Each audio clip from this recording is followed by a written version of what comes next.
उनके पास 2 हेक्टेयर से भी कम जमीन है। आप कल्पना कर सकते हैं,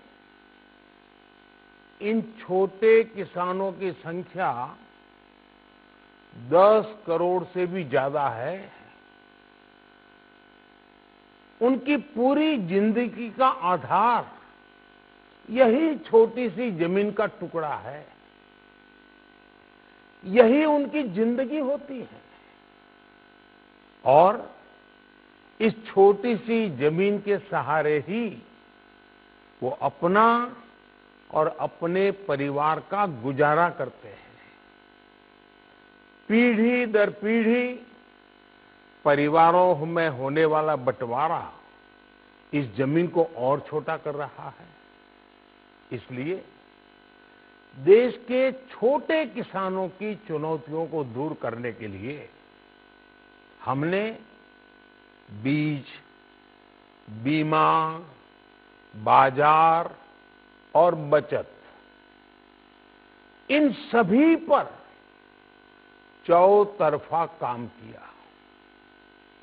सरकार ने अच्छी क्वालिटी के बीज के साथ ही किसानों को neem coated urea, soil health card, micro irrigation जैसी सुविधाओं से भी जोड़ा। हमने 22 करोड़ सॉइल हेल्थ कार्ड किसानों को दिए और इस वैज्ञानिक अभियान के कारण एग्रीकल्चर प्रोडक्शन भी बढ़ा। साथियों, हमने फसल बीमा योजना को अधिक प्रभावी बनाया, उसके दायरे में ज्यादा किसानों को लाए। आपदा के समय ज्यादा से ज्यादा किसानों को आसानी से मुआवजा मिल सके, इसके लिए भी पुराने नियम बदले। इस वजह से बीते 4 साल में 1 लाख करोड़ रुपए से अधिक का मुआवजा हमारे किसान भाई बहनों को मिला है। हम छोटे किसानों और खेत में काम करने वाले श्रमिकों तक बीमा और पेंशन की सुविधाओं को भी ले आए। छोटे किसानों की जरूरतों को पूरा करने के लिए सीधे उनके बैंक खातों में 1,62,000 करोड़ रुपए ट्रांसफर किए, सीधे उनके खाते में। साथियों, किसानों को उनकी मेहनत के बदले उपज की सही कीमत मिले, इसके लिए भी अनेक कदम उठाए गए।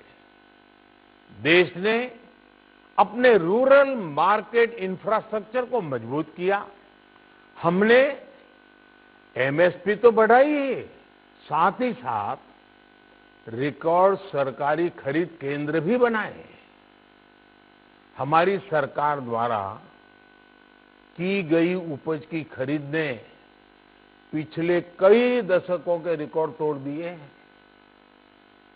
देश की 1000 से ज्यादा मंडियों को ई-नाम योजना से जोड़कर हमने किसानों को कहीं पर भी अपनी उपज बेचने का एक प्लेटफॉर्म दिया। और इसके साथ ही देश भर की कृषि मंडियों के आधुनिकीकरण पर भी हमने करोड़ों रुपए खर्च किए। साथियों, आज केंद्र सरकार का कृषि बजट पहले के मुकाबले 5 गुना बढ़ गया है। हर वर्ष 1.25 लाख करोड़ रुपए से अधिक कृषि पर खर्च किए जा रहे हैं। 1 लाख करोड़ रुपए के एग्रीकल्चर इंफ्रास्ट्रक्चर फंड के माध्यम से गांव और खेत के नजदीक भंडारण, इसकी व्यवस्था, कृषि उपकरण जैसी अनेक सुविधाओं का विस्तार, ये सारी बातें तेजी से हो रही है। छोटे किसानों की ताकत बढ़ाने के लिए 10,000 एफपीओ किसान उत्पादक संगठन बनाने का अभियान भी जारी है। इस पर भी करीब 7,000 करोड़ रुपए खर्च किए जा रहे हैं। माइक्रो इरिगेशन फंड के आवंटन को भी 2 गुना करके 10,000 करोड़ रुपए कर दिया गया है। हमने क्रॉप लोन भी 2 गुना कर दिया, तो इस वर्ष 16 लाख करोड़ रुपए हो जाएगा। अब पशुपालकों को मछली पालन से जुड़े हमारे किसानों को भी किसान क्रेडिट कार्ड का लाभ मिलना शुरू हो गया है।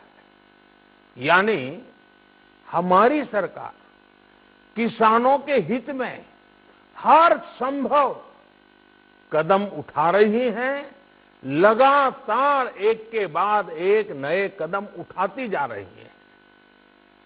किसानों की आर्थिक स्थिति सुधरे, उनकी सामाजिक स्थिति मजबूत हो, इसके लिए पूरी ईमानदारी से काम कर रही है।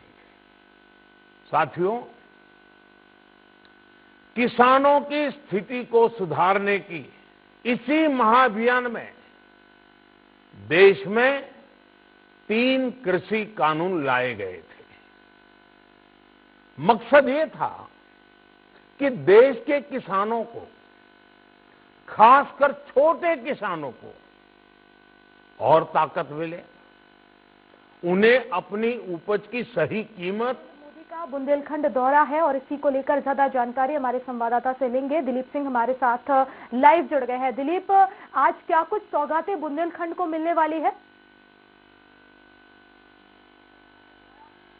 बिल्कुल वर्षा, बता दें कि आज उत्तर प्रदेश में खासकर बुंदेलखंड के लिए एक बड़ा दिन है, क्योंकि खुद प्रधानमंत्री नरेंद्र मोदी उत्तर प्रदेश के बुंदेलखंड के झांसी में, जहां पे राष्ट्र रक्षा समर्पण दिवस मनाया जा रहा है, जो 4 दिवसीय रक्षा समर्पण दिवस था, जिसका उद्घाटन रक्षा मंत्री राजनाथ सिंह ने किया था और आज उसका समापन है। समापन के दौरान प्रधानमंत्री करीब 6,625 करोड़ की ऐसी परियोजनाएं हैं जो बुंदेलखंड को सौंपेंगे। उसमें सबसे बड़ा महत्वपूर्ण जो परियोजना रही है अर्जुन सहायक परियोजना, जो कि पिछले 9 सालों से वो लंबित पड़ी हुई थी, पिछली सरकारों का था, केंद्र सरकार का उसमें बजट था। वो बजट केवल 850 करोड़ रुपए का था। उस बजट, उतने कम बजट में वो परियोजना रुक गई थी। जब उत्तर प्रदेश में मुख्यमंत्री योगी आदित्यनाथ ने शपथ लिया, तो चूंकि बुंदेलखंड का जो एरिया है वहां पे सबसे ज्यादा बड़ी समस्या पेयजल की है और सिंचाई जल की है। तो वहां पे जो अर्जुन सहायक परियोजना है, जो जिसकी लागत 3250 करोड़ रुपए के आसपास की है, आज वो बड़ी सौगात बुंदेलखंड को सौंपेंगे। उसके बाद वो महोबा और हमीरपुर, 2 ऐसे जिले हैं जो पिछड़े हुए बुंदेलखंड में सबसे पिछड़े हुए जिले महोबा और हमीरपुर में करीब 350 करोड़ रुपए की परियोजनाएं हैं, उसका वो शिलान्यास करेंगे। उसके बाद महोबा में करीब 600 करोड़ रुपए की परियोजनाएं हैं, उसको करेंगे। फिर उसके बाद रानी लक्ष्मीबाई के किले में आएंगे। किले में राष्ट्रीय रक्षा समर्पण के दौरान वहां पे लोगों को संबोधन भी करेंगे और इस दौरान देश के रक्षा मंत्री, उत्तर प्रदेश के मुख्यमंत्री आनंदीबेन पटेल, राज्यपाल के साथ साथ तमाम ऐसे कैबिनेट मंत्री हैं, केंद्रीय कैबिनेट मंत्री हैं, वो भी शामिल होंगे। और सबसे बड़ा जो बुंदेलखंड के लिए बड़ी सौगात है, डिफेंस इंडस्ट्रियल कॉरिडोर, जिसका उद्घाटन भी आज मुख्यमंत्री करेंगे। उसमें इन्वेस्ट को लेकर के जो बातें कही गई थी, जो इन्वेस्टर समिट हुई थी, उसमें लगभग 10,000 करोड़ रुपए के इन्वेस्ट की बात हुई थी। उसमें डिफेंस कॉरिडोर में के दौरान जो इंडस्ट्रियल कॉरिडोर है, उसमें एचएल को, और जो प्रधानमंत्री का जो ड्रीम प्रोजेक्ट रहा है मेक इन इंडिया, तो एचएल ने कंपैक्ट हेलीकॉप्टर बनाए हैं जो आज सेना को प्रधानमंत्री सौंपेंगे। ये भी एक बड़ी उपलब्धि रही है बुंदेलखंड के लिए। उसके बाद जो डिफेंस कॉरिडोर है, वहां पे 100 सैनिक स्कूल खोलने की बात की गई है। वहां पे अटल चौक का उद्घाटन करना, अटल पार्क का उद्घाटन किया जाना है, जिसमें जो है ओपन जिम है और तमाम तरीके से सुविधाएं हैं, जो 3000 एकड़ में लगभग बनेगा।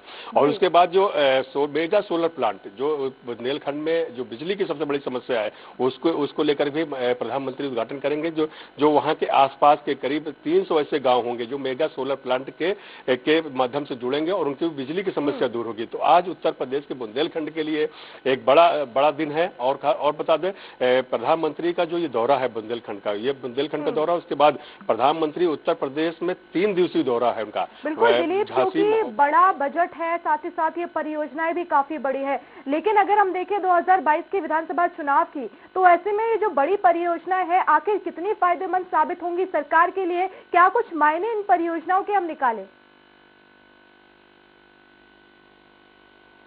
बिल्कुल वर्षा, देखिए सरकार का ये नैतिक दायित्व होता है कि वहाँ की जो मूलभूत समस्याएं हैं उनका समाधान हो और लोगों को जन सुविधाएं मुहैया हो। तो देखिए ये तो एक तो ये नैतिक जिम्मेदारी है। अब देखिए जैसे हम बुंदेलखंड की बात करें उत्तर प्रदेश में, तो बुंदेलखंड एक ऐसा राज्य रहा है कि चाहे पिछली सरकारें रही हों, लेकिन बुंदेलखंड के लिए एक बड़ा बजट हर सरकार में दिया जाता रहा है, लेकिन वो इम्प्लीमेंट बहुत अच्छे ढंग से नहीं हो पाया। यही कारण रहा है कि बुंदेलखंड पिछड़ा हुआ। लेकिन अगर हम बात करें उत्तर प्रदेश और केंद्र सरकार की, तो उत्तर प्रदेश और केंद्र सरकार ने मिलकर के जो ज्वाइंट वेंचर के रूप में वहां पे डिफेंस कॉरिडोर की शुरुआत की है। और ये अर्जुन सहायक परियोजना जो केंद्र सरकार और राज्य सरकार की ज्वाइंट परियोजना है, अगर ये सारी चीजें इंप्लीमेंट हो जाती हैं तो बुंदेलखंड भी जैसे पूर्वांचल पश्चिमांचल की ही तरह बुंदेलखंड भी विकसित हो सकता है अगर ये सारी परियोजनाएं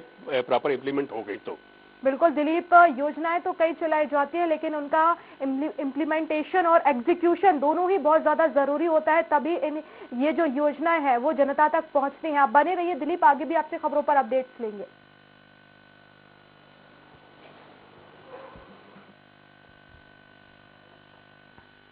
उत्तर प्रदेश चुनाव को लेकर बीजेपी की बड़ी रणनीति है। बता दें, प्रदेश में बीजेपी ने त्रिशूल व्यूह तैयार किया है। बता दें, गोरखपुर कानपुर की जिम्मेदारी बीजेपी अध्यक्ष जेपी नड्डा संभालेंगे। काशी अवध की जिम्मेदारी रक्षा मंत्री राजनाथ सिंह को मिली है। पश्चिम यूपी में गृह मंत्री अमित शाह तैनात रहेंगे। सभी इलाकों में बीजेपी के कार्यकर्ता तैनात किए गए हैं। और संवाददाता दिलीप सिंह हमारे साथ लगातार जुड़े हुए हैं। 2022 की जिम्मेदारी बड़े नेताओं को दी गई है। आने वाले समय में इसका कितना असर हमें देखने को मिल सकता है दिलीप?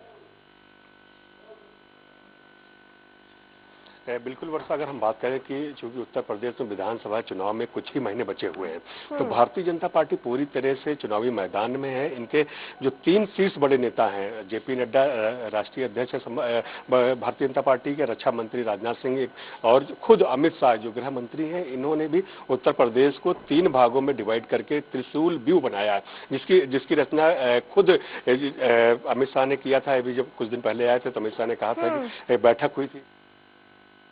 बिल्कुल दिलीप, आगे आपसे अपडेट्स लेंगे। और इस वक्त बड़ी खबर मिल रही है जहां पर प्रधानमंत्री नरेंद्र मोदी ने कृषि कानून वापस लेने का ऐलान किया है। ये बड़ी खबर आपको बता रहे हैं, जहां पर प्रधानमंत्री नरेंद्र मोदी ने कृषि कानून वापस लेने का ऐलान किया है।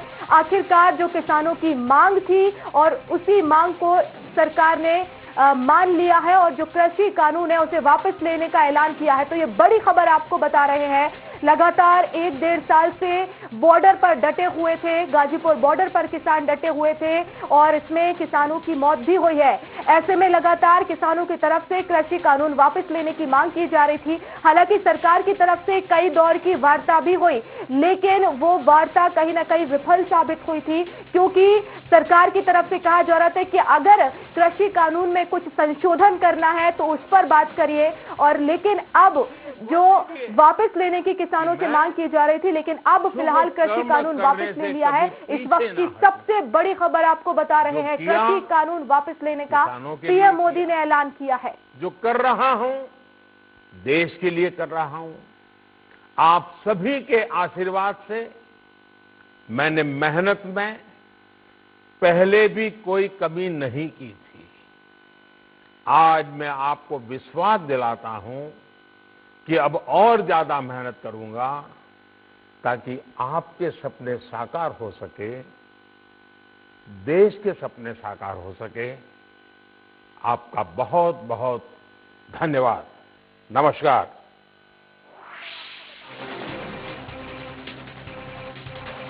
वापस लेने का ऐलान किया है। बता दें, अपने संबोधन में उन्होंने अपनी ये बात रखी है।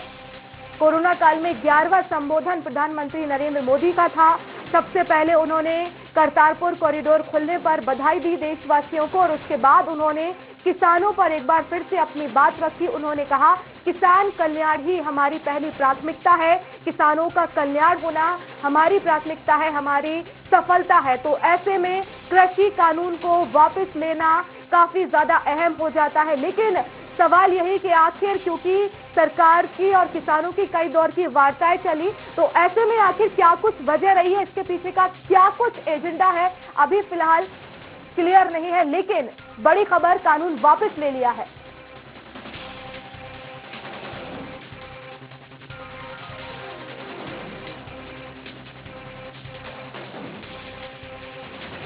तो बता दें आपको, किसान आंदोलन को खत्म करने की अपील यहां पर प्रधानमंत्री नरेंद्र मोदी ने की है और ये बड़ी सफलता कहीं ना कहीं किसानों के लिए जो आंदोलन कर रहे थे वहां पर उनके लिए, क्योंकि आखिरकार उनकी लंबे समय के बाद मांग मान ली गई है और कृषि कानून को वापस लेने का ऐलान प्रधानमंत्री नरेंद्र मोदी ने किया है। और ज्यादा जानकारी के लिए संवाददाता दिलीप सिंह हमारे साथ लाइव जुड़ गए हैं। दिलीप, आखिर इसके पीछे की वजह क्या है? क्योंकि हमने सरकार का और किसानों का वो वार्ता का दौर भी देखा है। सरकार की तरफ से कहा गया कृषि कानूनों में संशोधन के लिए आप बात रखिए, लेकिन कानून वापस नहीं लिया जाएगा। लेकिन अब ऐलान किया है कि कानून वापस ले रहे हैं। ऐसे क्या कुछ मायने निकाले जाए, क्या कुछ वजह इसके पीछे हो सकती है? बिल्कुल वर्षा, बता दें, जब ये 3 कानून बने थे किसान बिल को लेकर के, तब किसानों ने बड़ा आंदोलन किया और सभी जानते हैं कि आंदोलन जो हुए हिंसक भी हुए। लेकिन प्रधानमंत्री लगातार, उनका एक बयान रहता था कि जो कृषि कानून को लेकर के जो किसान नेता विरोध कर रहे हैं, मैं उनके एक फोन कॉल पे हूं, अगर इस पे किसान नेता चाहें, चर्चा करना चाहे तो हम उनके चर्चा करने के लिए हम तैयार बैठे हैं। लेकिन तमाम ऐसे यूनियन रही, लगातार करीब 1.5 साल से वहां पे धरने पे बैठे रहे लोग, लेकिन कोई हल नहीं निकल पा रहा था। अभी जब सुप्रीम कोर्ट ने भी उसके दिशा निर्देश दिया सरकार को कि इस पे आप विचार करिए, इस तरह के कानून अगर बने हैं जिसका नुकसान हो रहा है किसानों को, तो उस पर विचार किया जा सकता है। उस दौरान भी प्रधानमंत्री ने कहा था कि अगर कहीं अभी ऐसी नौबत आती है तो किसान बिल पे संशोधन किया जा सकता है। लेकिन आज एक बड़ा दांव खेला है प्रधानमंत्री ने कि जब 5 राज्यों में चुनाव होने जा रहे हैं, जिसका असर सीधा किसानों की मानी जाती है कानून वापस लेने की, क्योंकि उत्तर प्रदेश में भी चुनाव है और पंजाब में भी चुनाव है। ऐसे में यही वजह है क्या ये वापस लेने की कानून? बिल्कुल वर्षा, बता दें कि कृषि कानून को लेकर के भारतीय जनता पार्टी के नेता जो अपने किसान के क्षेत्रों में जाते हैं उनको बड़ा विरोध झेलना पड़ रहा था।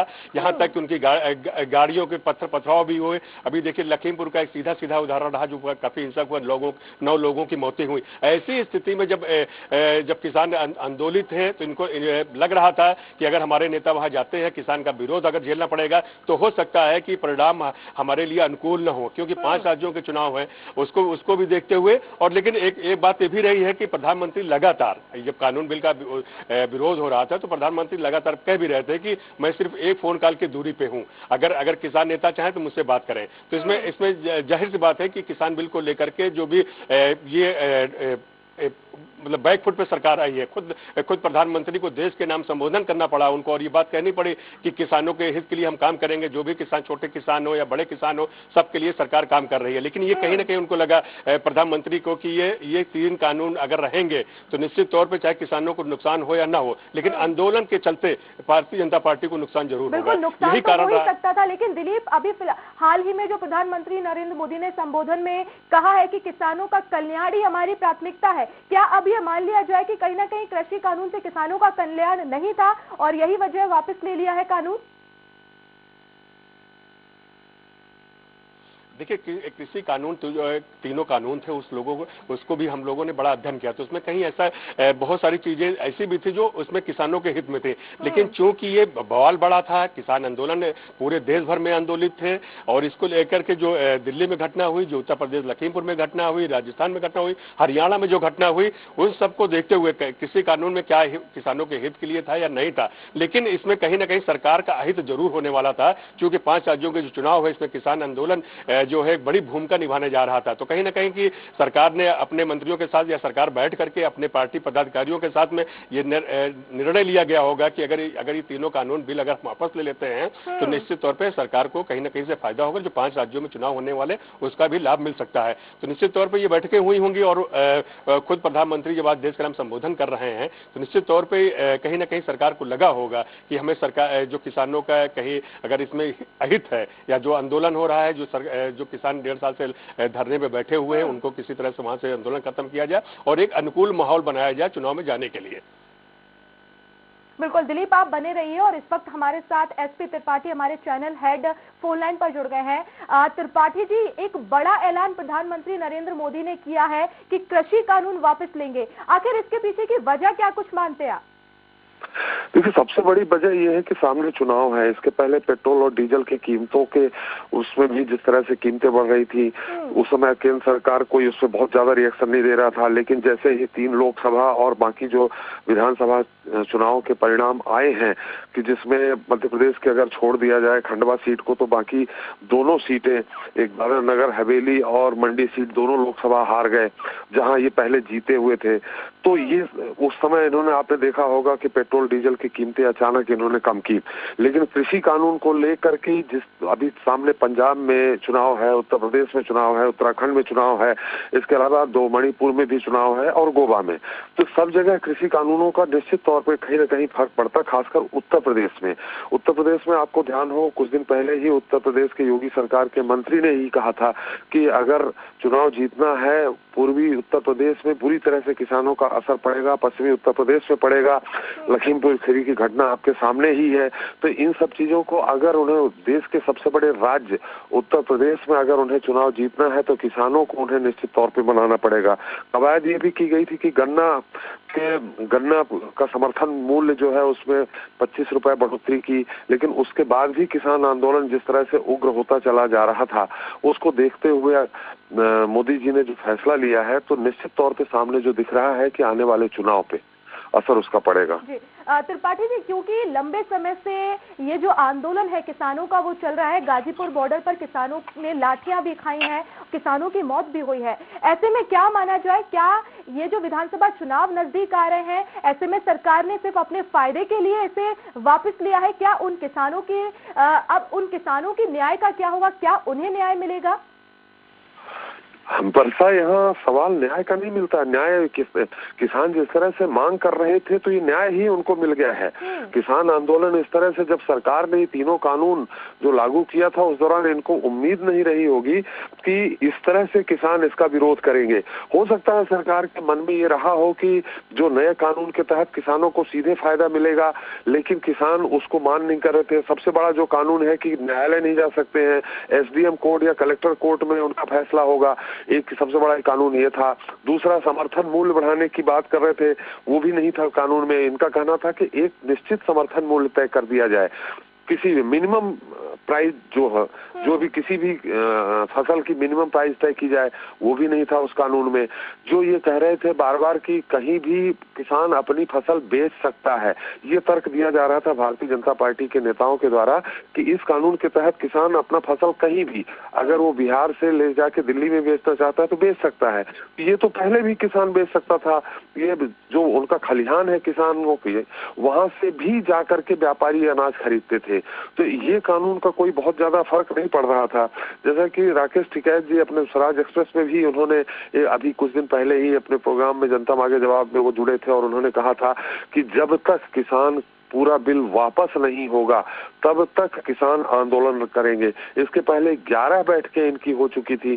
सभी बैठकों में कृषि मंत्री नरेंद्र सिंह तोमर के साथ किसान मोर्चा के सभी पदाधिकारी बैठ करके जिस तरह से बात कर रहे थे, पहले तो ये बात आई थी कि आप इसमें संशोधन करें। अगर लोकसभा में कोई भी बिल पास होता है तो उसमें संशोधन होता है, लेकिन जिस तरह से किसानों को समर्थन मिल रहा था, दूसरे किसानों का, खासकर पंजाब हरियाणा के किसानों का, तो उन्होंने फिर इसमें जिद कर ली कि नहीं, आपको वापस ले, संशोधन ना करे। संशोधन तक के लिए सरकार तैयार हो गई थी, मगर उन्होंने कहा वापस ले।